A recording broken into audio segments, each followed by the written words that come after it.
Hey guys, we're going to talk today about getting passed over or overlooked at work for promotion or other opportunity that you want and for possible solutions. This is a response to a question that came to me on Twitter. I'm going to read the question and then I'm going to go over some of the advice that I have to offer. Now, if you don't know me, I'm Marjorie Stiegler. I'm a physician entrepreneur and I work in the space of digital strategy. So that's all things social media, websites, blogs, and so forth to really create the opportunities that you want for the career and the life that you want. So, okay, let's get into this question. We're talking about people having, so in this thread on Twitter, right, we're talking about people being able to have the opportunities that they want or have a clear path forward. And this person says, I've been trying to redefine myself. It's so frustrating. I've put in the years, built the resume, and I'm constantly getting looked over. Sigh. I'm going to write a romance novel. Then I can write the happy ending in. It wouldn't be a video without a cameo from the cats. So here they are. Rory, say hi. If you guys are watching this if you're watching this, if you're listening on audio only, then of course you can't see my sweet cat Rory, but he's here. He's here. Okay. And then she goes on to say, I would love to be an ICU medical director. I have 16 years of experience clinically, plenty of teaching, lecturing, process improvement, and protocol development on my CV. Any advice would be happily accepted. Okay, I've got some advice. I've got 4 little bits of advice. Some of them are going to sound perhaps more common sensey than the others. It's all in the execution. Let me begin by saying that. Let's go into these 4. I'm going to break some of them down. Now, I will start off with a disclaimer that I didn't actually ask back any probing questions, right? So I don't know anything more specific than what I just said about this person's professional situation or personal situation. But when I hear that kind of a statement, and I hear it all the time in different formats, it really comes down to a handful of things. So possible solution number 1, start telling people.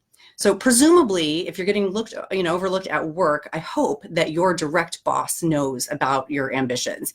And if not, start there. So it's really, really important to start telling the people who are in a position to put you in the position where you want to be what it is that you want to do.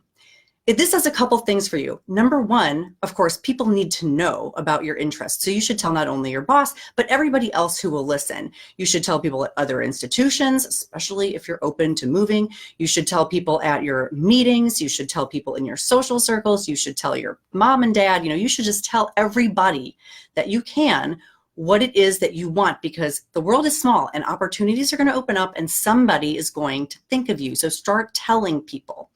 That sounds like simple advice, but not very many people do it, or they don't tell enough people. And one of the main reasons why they don't tell enough people is because of a sort of a fear, right? And when you declare your goal, you're making it real. So you declare that goal, you make it real, you let everybody know. And a lot of us have a fear that having done that makes it real and therefore makes it really public if it doesn't work out. And we're afraid, right? We're afraid that if we're not successful, that somehow that's going to be shameful and everybody's going to know. But I'm here to tell you, you put that stake in the ground. And what you are saying is, I care about my career. I care about showing up. I take myself seriously, and other people will start to also if you do that. So that's my suggestion. Number 1, tell everyone that you can. Start telling people. All right. Number 2, really following on number 1, while you're telling people, take some time before you start telling people to really work on sort of your elevator pitch.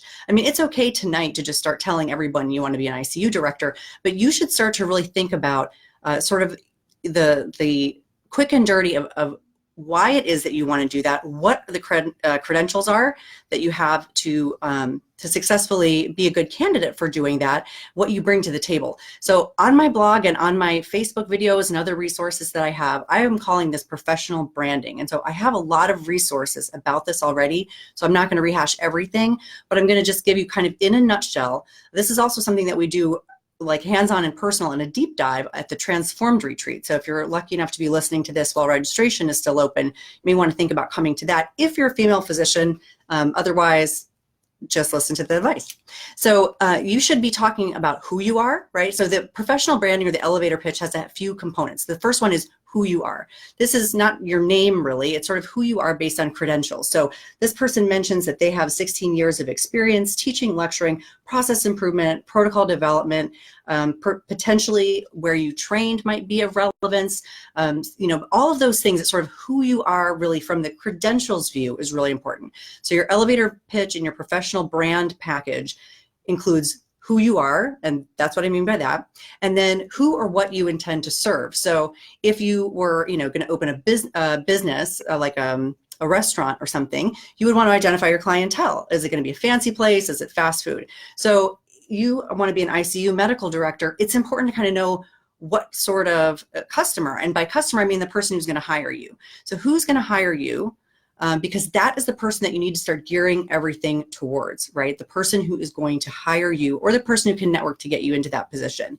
So that's sort of who you serve. And then if you're in that position, who are the stakeholders, right? So if you are an ICU medical director, who are the people within that hospital system that your work is going to directly benefit? And there are probably several stakeholders. Clearly patients, of course, right? And what can you bring to the table for patients? So perhaps even for their family members, and great care and increased satisfaction and so forth.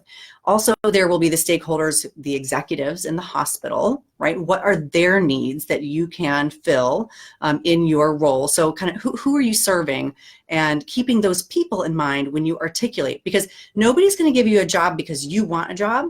They give you a job because you solve a problem. Right? Just in general, most basic terms, right? People buy stuff that solves their problems, even if their problems are just sort of a desire for something luxurious. Because if you're thinking about, well, I buy a lot of things that don't solve problems because they're really just things that I want and not things I need. That's true, but at the root of it all, right, they do something for you. So people don't give you a job because you want a job. They give you a job because you solve a problem. So you want to identify now the people that you're solving problems for by being the medical director in the ICU. And this might be, again, all kind of partners, right? Executives in the hospital, could be surgical or medical leaders, right? Because you're running their units, right? Or the units where their patients are. Could be the patients, could be the families. So you want to give a careful thinking to who those people are and what their problems are that you're going to fix, and start to articulate that when you talk about what it is that you want to do, or when you talk about why it is that you want to do that. These are important things because that is going to catch the attention and the ears of the people who are in the position to hire you. So that's sort of part two of the branding. So first, who you are. Second is sort of who do you serve? You have to identify that. Then the third is by doing what?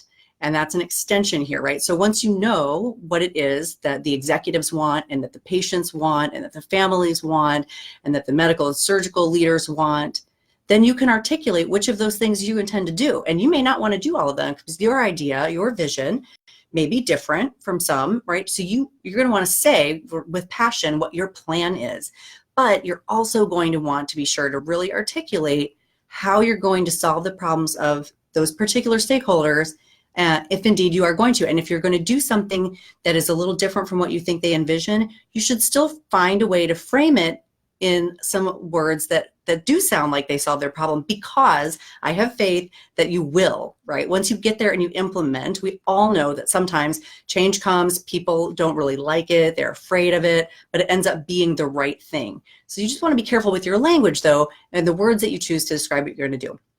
And then finally, the benefits of hiring you compared to hiring someone else. So those are sort of the elements. And again, you can go to my website or to my Facebook page and get all kinds of additional resources on the formula that I recommend that you use for professional branding or for your elevator pitch, because that's really important.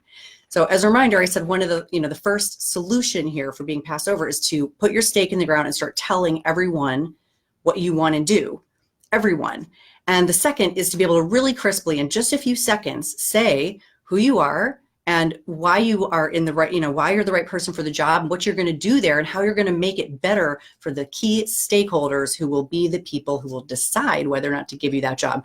Or they're going to be the people who are just sort of that serendipity, a family member whose bestie is the CEO of something. And once you've articulated what you're going to be doing for those family members, they become aware of an opportunity and they connect you, right? So sometimes that kind of thing happens, but it only happens if you have verbalized in a really crisp and clear and easy to remember way that's compelling that you have the solution.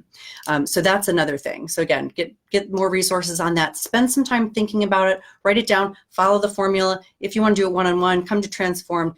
Then we're going to go to solution number 3. Okay, so number 3, you're going to want to think carefully about your words. So each of these builds on the other, as you can see. Tell everybody, work on that elevator pitch. Then what are the words that you should be using? So in this particular tweet, you said, I've got plenty of teaching, lecturing, process improvement, and protocol development on my CV. Now, I don't know, because I don't hire, I'm not in a position to hire ICU medical directors. And I have no idea how important those things are, relatively speaking. I mean, my guess is quality improvement has always been a hot topic, right? Protocol development, I believe, would probably be highly important in today's environment and in the ICU for safety. But what I want to recommend is think about whether or not the person who will hire you is using those words. And the reason that that is important is because sometimes they're not. You know, if people are a few steps up the chain, are kind of removed from being in the trenches, right? They're a few steps removed, and they say things to each other like, we need someone who can take care of this quality stuff. You know, so they may not know the terms. And so if you are saying, you know, I do protocol development, that may not ring into the ears of the person who would be hiring you as the problem that they want solved or the thing that they want done well in their ICU. So there's a couple of questions to ask yourself, right? Number 1 is, can you think of what those words might be? And probably, at least in your own institution, you can. So you might be able to listen to this right now and tell me I'm off base, everybody uses the same words. Or, you know, you might say, yeah, this is worth looking into. Check it out in your institution. The other place to check it out is so that you can do what I call reverse engineering. And this is not my word, I didn't make this up. This is a process that a lot of people use, but you can do reverse engineer the words that are important. How do you find them? From job postings. So if you know that you've been overlooked, then you probably are aware of opportunities that have come up and some kind of job post that's been related to that. You can certainly get online, I would think, probably even open up a couple of your professional society magazines and look in the back and see what kind of language people are using to describe ICU medical directors or potentially ER medical directors, or, you know, some other similar type of situation, to figure out what those words are that they're using. And then, you know, some of them are going to be synonyms, but you might want to, in your elevator pitch, your professional brand language, you may want to make a word substitution so that you are using the words that are connecting with the person who's going to be hiring you, because they may not be thinking about your skill set. I'm going to take a quick segue here to talk about my own experience in doing that. So I'm an anesthesiologist, right, by training. And now I work full-time in industry, pharmaceutical industry. I'm a medical director. I also still take care of patients in the operating room and do a handful of other things with my own businesses. But so the main thing here is that when I was looking at the job requisition for the position for which I currently hold, I thought, oh, I don't have any of those skills at all, like almost none. But the reality is that when I started to kind of unpack them and when I started to understand what those things meant, I started to realize I do have those skills and I can demonstrate that in this certain way. In the same way, if I had gone into the interviews with the people who eventually did hire me and used my own language to describe my skill set, they wouldn't have recognized it for the skill set they were looking for, right? What they wrote on their job requisition is what they wanted. What I had, I was calling something else, but they were basically the same thing, or they solved the same problem. So what I'm telling you here is to be very mindful that the people that you are hoping are going to hire you may not be using the same words, and you may need to do some reverse engineering for that. And then my fourth suggestion for you is to do a little bit of networking in a different way. So you want to do some really effective networking. And this doesn't mean just meeting, you know, people. Although, as I go back to number 1, tell everybody that you can that this is your ambition. Put that stake in the ground, let the word get out, and tell everyone, you know, you're showing up and you're serious and this is something you intend to do. You want to take advantage of the online opportunities for networking. One of the greatest places to start is LinkedIn. Stick with me here. I'm not going to say what you think I'm about to say. What I want you to do is to look for some healthcare organizations and start to follow them, especially if they have any individual feeds that are coming out of their critical care divisions. And you want to start looking at those things, see the kinds of articles that they post, see the other things that they put up, and you want to start commenting on those in an insightful way, giving your feedback, your thoughts, right? So that the person who is manning that thing is going to start to take notice of you when you start to show up. I've had this happen for many students in the past. Within days, they've had executive level people following them from industry. So again, identify the organizations and potentially drill down even into those divisions and find them on LinkedIn and start to interact with these people. Although it's a totally blind interaction at first, it's a way to really get to know somebody and let them get to know something insightful about you. And then they may take notice, or because LinkedIn is LinkedIn, a recruiter or a headhunter may take notice of all of these, insightful wisdom that you've done. And of course, before you do that, you will have updated your bio to reflect your professional branding statement with those reverse engineered words like we just talked about, so that when people do look at you, they see someone there who's ready to solve their problem. So that's number one. I would do some different type of online networking. You can do the same thing, by the way, by identifying other ICU medical directors or medical directors of other sort of acute care type of places. And you can begin to interact with them. If any of them post things on a regular basis, you start to do that too. Soon you have developed relationships, because people always ask, did you know someone? Is that how you got your foot in the door? And to be quite honest, the answer to that is kind of, but the person that I knew was someone I had never met before. It was someone that I had sort of developed just a familiarity with, really, on Facebook. And they were aware of my videos, a little bit aware of my work, kind of knew my personality. And that's what led really to the foot in the door. So you can do that too. You can do it on LinkedIn. You can do it also if you can find additional professional groups, perhaps on Facebook, that are relevant. You still want to start interacting with both the organizations and the leaders of the organizations, as well as the people who hold the kind of job that you want right now. And as you develop those relationships, you'll find that eventually if it's an individual who holds a job that you want right now, you might be able to develop a relationship that's close enough where you could ask them, questions. You could have an informational interview with them and ask them, how did they get their role? What do they like about it? What don't they like about it? You might find out things about being in that role that might even change your mind. Who knows? It'd be a really effective thing to start to do.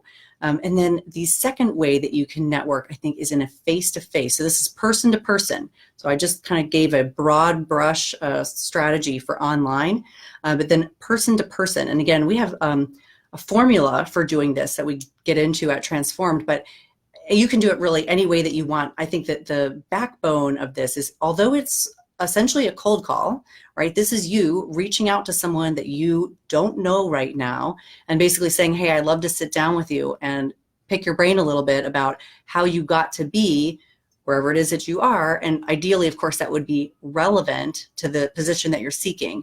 So either someone who would be in the position that you want, or in the position of hiring the position you want, or being a primary stakeholder that would work across the business or across the organization. So a surgical leader, medical leader. You get to know these people on a face-to-face basis, not just in your own organization, but outside. And that's where it does kind of become a cold call. And the formula that we dig into and that you can sort of come up with for yourself, if that's what you're doing, is, that you've got to find a way to make it worth someone else's time. People, generally speaking, are very, very busy, but also generally are happy to help a little bit if they can, and especially if they can see a related reason, right? If your outreach shows something in your elevator pitch, in your brand language, about what it is that sort of makes you compelling and why they ought to bother spending a couple minutes with you, and also a little bit, by the way, that you have done some research on them, a little homework on them, and that you've selected their advice for a specific reason.